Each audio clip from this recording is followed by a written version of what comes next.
पति पत्नी और वो शिक्षाप्रद कहानी। पति अभी नहा ही रहा था कि तभी फोन पर मैसेज टोन बजी। पत्नी मोबाइल के पास में ही खड़ी थी। उसका फोन की तरफ ध्यान गया। उसने सहज ही फोन उठाकर मैसेज पढ़ा। Hi good morning dear. किसी बेबी का मैसेज था। पत्नी सोच में पड़ जाती है कि अब यह बेबी कौन है। तब तक पति भी नहाकर बाहर आ चुका है। पत्नी उसे किसी बेबी का मैसेज आया है बताती है। पति मुस्कुरा देता है, फोन उठाकर उस मैसेज का रिप्लाई करता है, hi baby how are you, और अपने काम में लग जाता है। इसी रिप्लाई को भी पढ़ती है। अब हर पल पत्नी के दिमाग में यही विचार कौंधता रहता है कि यह बेबी कौन है। शाम को पति घर आता है। पत्नी उससे पूछती है, यह बेबी कौन है। पति जवाब में सिर्फ मुस्कुरा देता है और फिर से अपने काम में लग जाता है। 2-3 दिन बीत जाते हैं। उन विचारों ने अभी तक पीछा नहीं छोड़ा था और फिर से पति के मोबाइल पर फिर एक बार बेबी का मैसेज आता है, आज तो मिलोगे ना कि नहीं, तुम्हारी बहुत याद आ रही है। इस मैसेज ने आग में घी का काम किया। पत्नी का शक और भी ज्यादा पक्का हो गया। बीच बीच में ऐसे मैसेजेस का आदान प्रदान होता रहना और पत्नी के मन में शक की जड़ें और गहरी हो गई। पति पूछने पर भी जवाब में सिर्फ मुस्कुराहट के और कुछ नहीं कहता। यह शक गुस्सा बनकर तब ज्वालामुखी की तरह फट पड़ता है जब एक दिन उसने अपने पति की जेब में सिनेमा की 2 टिकटें मिलती है। पत्नी अपने पति से बहुत झगड़ती है। पति उसे समझाने की कोशिश करता है लेकिन वह कोई भी बात सुनने को तैयार नहीं है। पति को भी उस पर गुस्सा आ जाता है और यह झगड़ा और भी ज्यादा बढ़ जाता है। गुस्से में पति घर से बाहर निकल जाता है। पत्नी का गुस्सा पति से कई गुना ज्यादा है। तुरंत वो अपना सारा सामान पैक करती है, एक चिट्ठी लिखती है कि मैं मैके जा रही हूँ हमेशा के लिए, और पति का घर छोड़कर चली जाती है। गुस्सा शांत होने पर जब पति घर आता है तो चिट्ठी पढ़कर उसके होश उड़ जाते हैं। 10 दिन बीत जाते हैं और गांव के उस घर पर डोर बेल बजती है जहां पत्नी रहने चली गई है।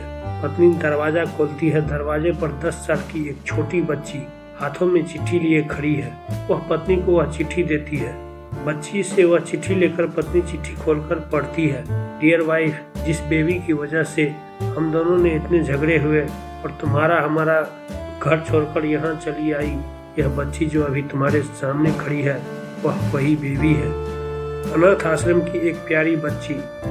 इसी के साथ में बातें करता था, सिनेमा जाता था।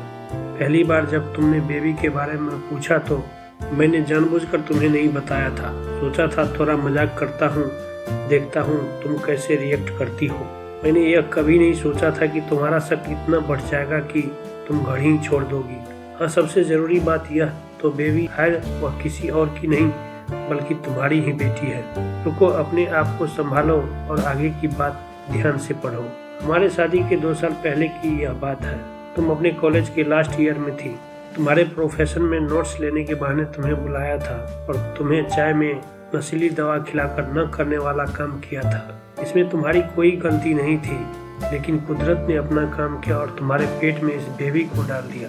काफी प्रयास करने पर भी अवसर नहीं हुआ तो तुम्हारे घर वालों ने समाज के डर से तुम्हें 6 महीने तक घर में ही रखा।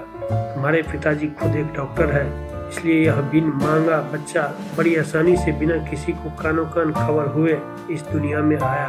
भविष्य में तुम्हारी शादीशुदा जिंदगी में कोई प्रॉब्लम न हो, इसलिए तुम्हारे पिता ने इस बच्चे को गांव के एक अनाथ आश्रम में छोड़ दिया। यह बच्चा मतलब यही बेबी जो तुम्हारे सामने खड़ी है। अगर अभी भी विश्वास नहीं हो रहा है तो इस बच्ची के गाल का वो तिल देख लो जो शायद तुमने उसे आखिरी बार रोते हुए देखा होगा, या फिर अपने पिताजी से पूछ लो। पत्नी जल्दी से उस बच्ची को पास में लेकर उसके गालों का तिल देखती है। उसका मन भर आता है, उसकी आंखों में आंसू आ जाते हैं, लेकिन अभी भी चिट्ठी बाकी है, इसलिए वह आगे बढ़ती है। मुझे पता है अभी भी तुम्हारे मन में यह सवाल उठ रहा होगा कि यह सब तुम्हें कैसे पता। तुम्हें बता दूं कि यह सब तुम्हारे खुद के पिता ने ही अपने मन में उठ रहे पश्चाताप को शांत करने के लिए शादी के 1 महीने पहले मुझसे मिलकर सारी बात मुझे बताई थी। उन्होंने यह भी कहा था कि अगर मैं चाहूँ तो शादी से इनकार कर सकता हूँ। मैं स्वीकार किया क्योंकि इस पूरी घटना में तुम्हारी कोई गलती नहीं थी और हमारी शादी हो गई। तुमने मुझे बहुत प्यार दिया, लेकिन तुम्हारे पिता से बेबी के बारे में जानने के बाद मैं उसे मिले बिना नहीं रह पाया। मैं बीच बीच में उससे मिलता था। उससे मिलना, उसके साथ समय बिताना मुझे अच्छा लगता था। कितनी प्यारी बच्ची बिना किसी गलती के क्यों सजा भुगते, बस इसलिए मैं उसे थोड़ी सी खुशी देने की कोशिश करता था। बस मुझे इतना ही कहना था। अब अगर तुम फिर से अपने घर आकर मेरे साथ रहना चाहो तो अभी के अभी गैलरी में आ जाओ। तुम्हारा और सिर्फ तुम्हारा डियर पति।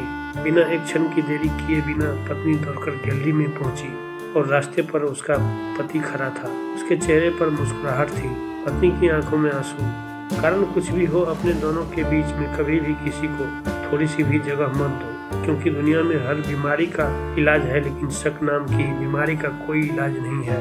मन शांत रखो, जो भी मन में आए एक दूसरे को बताओ।